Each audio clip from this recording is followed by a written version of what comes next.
O God, may the words of my mouth and the meditations of all of our hearts be pleasing in your sight, for you are our rock and our Redeemer.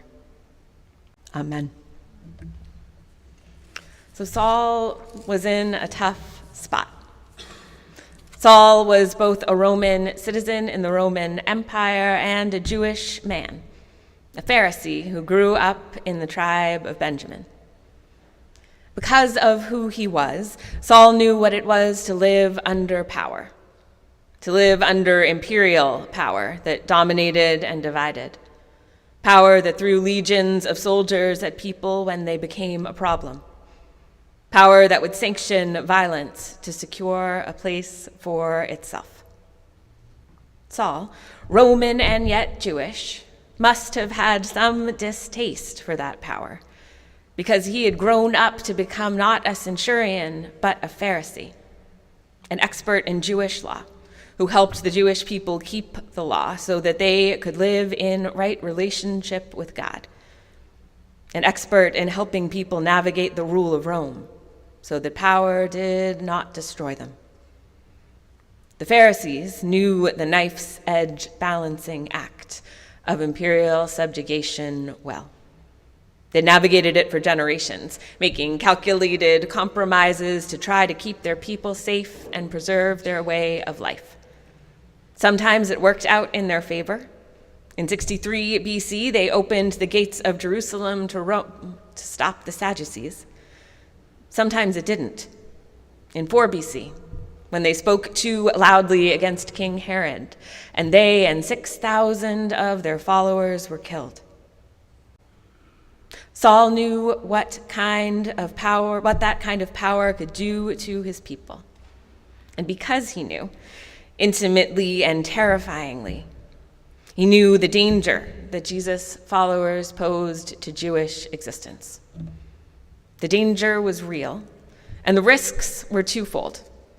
Jesus' followers were not only undermining Jewish laws and practices, the very thing the Pharisees were experts in, they were creating the kind of commotion that attracted the attention of Rome.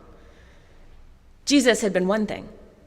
Thousands baptized from every nation under heaven was an entirely different story. It was the kind of story that attracted the attention of Rome. The kind of story that forced empire into violent, self-protective action, into power over and violence towards Jewish people.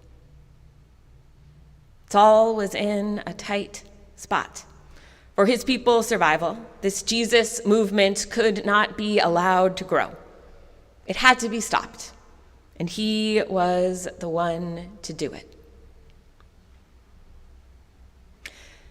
They say that hurt people hurt people.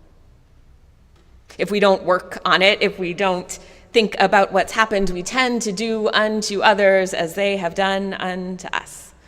And so it makes sense that Saul, faced with out-of-control people of the way, would default to the tool empire used against his people, state-sanctioned violence. It makes sense that he would default to power over and violence towards. That's what he does at the beginning of our passage today. He gets permission for state-sanctioned violence. He uses the systems available to him, the high priest of the Sanhedrin, the political and religious council in Jerusalem, and asks for letters that give him the authority to kidnap people who follow Jesus. These letters could be shared at each synagogue he visited, allowing him to recruit others to join in his brute squad of enforcers. Saul's plan, from what we can see, was to use the kinds of tools that had been used against his people against others. Power over and violence towards. Power from the high priest and the Sanhedrin, violence towards any who belonged to the way. Power that dominates and divides, power that throws violence at difference until there is no longer a group of people of the way, but a group of captives fearing death. Hurt people We tend to do what has been done to us. The good news, friends, is that the story doesn't end here. Hurt people, yes, but healed people heal people. And Saul's life is about to change. Saul's life is about to change because God shows up. Like Moses, like Ezekiel, like Daniel, God shows up and changes everything.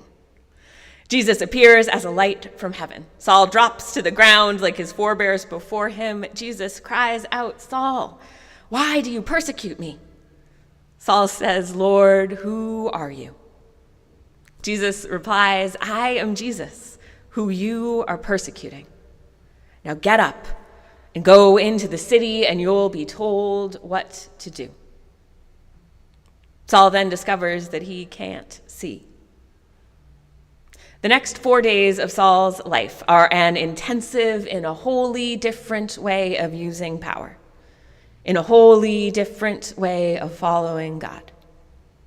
Where empire teaches power as a tool to dominate and divide, something to be secured with violence and control, the way of Jesus asks for something wholly different. The power of God is less power over and more power shared. God's power is shared. We know this from Genesis, when God dwells with their people in the garden. We know this from the Gospels, when Jesus shares his power with the disciples, promising that they will do greater works even than he. Saul learns this the hard way, from the profound vulnerability of being led unseeing down the road to Damascus. From the moment when Ananias, disciple of Jesus, lays his hands on him to restore his sight.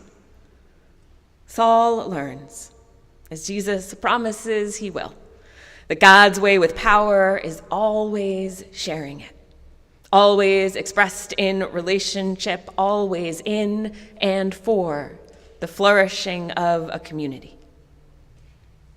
God's power is always changing Moses from shy shepherd to the one who leads God's people out of bondage, walking with Simon and Andrew as they grow from fishermen to apostles, healing the man at the beautiful gate so that he could leap and dance and praise a transformational God.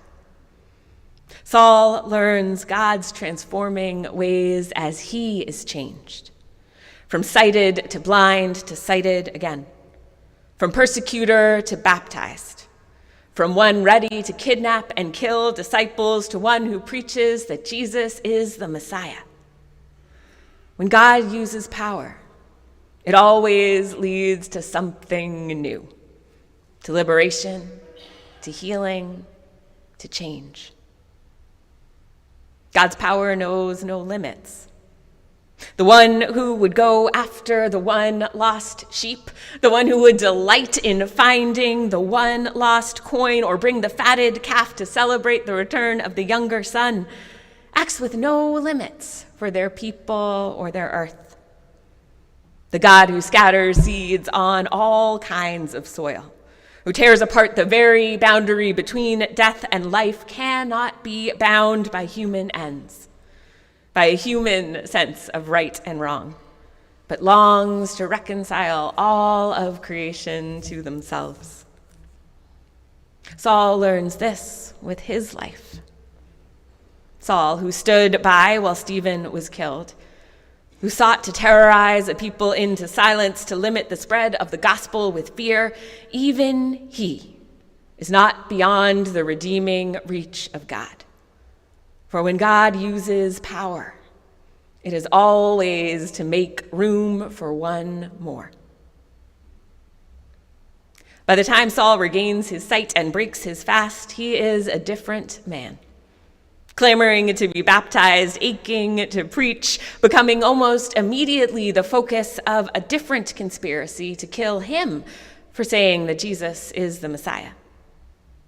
By the time Saul leaves Damascus, he is a different man, walking in a different way of life and a different way of using power.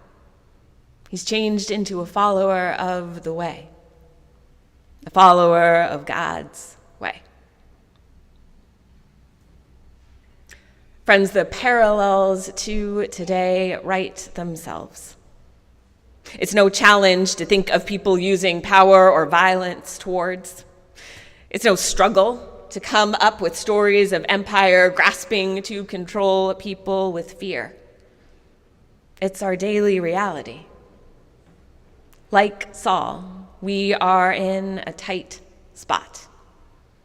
Most of us sitting here are stuck like Saul, between oppressor and oppressed.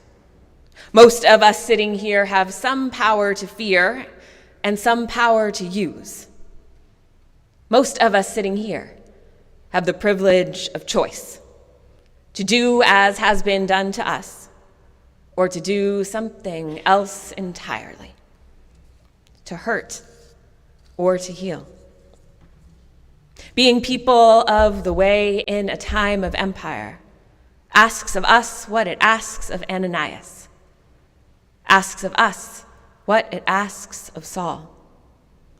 That we act not by the power of empire, but by the power of God.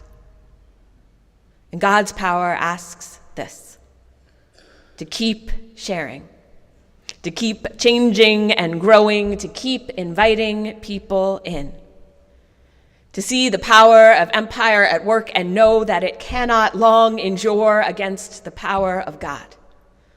It cannot long endure against the ways of love. It cannot long endure against an always growing and changing community, marked by their love for one another and always inviting more people in.